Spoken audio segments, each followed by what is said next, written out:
Hello, my name is Kimberly and I am the lead CSO advocate at YWCA Spokane. In a nutshell, that means that I head up a team of advocates who are co-located at the two community service offices, and we provide domestic violence advocacy to clients who are receiving cash assistance through a program called TANF, or Temporary Assistance for Needy Families. Even before this pandemic, a huge part of our advocacy has been providing support and connecting clients to resources via the telephone. So we've maybe found this transition to working from home a little bit easier, a little more natural, I guess, than some. That being said, a lot of my clients are experiencing pretty high anxiety during this time and are really struggling to know how to navigate anxiety and fear with their children as well. So today I wanted to share with you a tool that one of my clients developed for her son that I think is a brilliant way to really help any person of any age, whether that's a child or an adult or myself, navigate through some very real anxiety and fear that we're experiencing during this pandemic.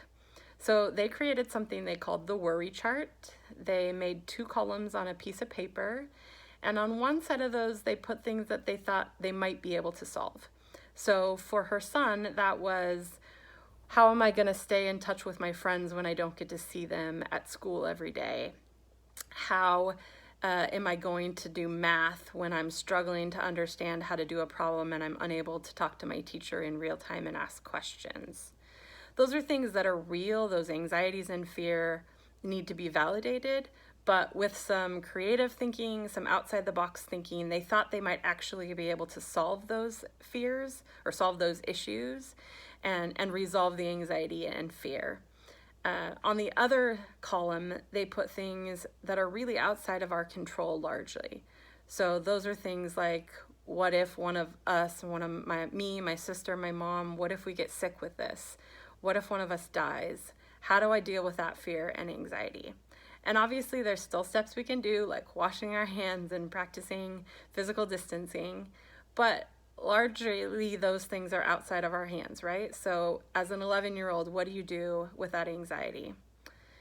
They found that by being able to name those anxieties and fears, by being able to get them out of his head and written on the piece of paper, and then even more importantly, being able to share them with someone he trusted and loved, made him feel like it wasn't such a big, overwhelming thing anymore.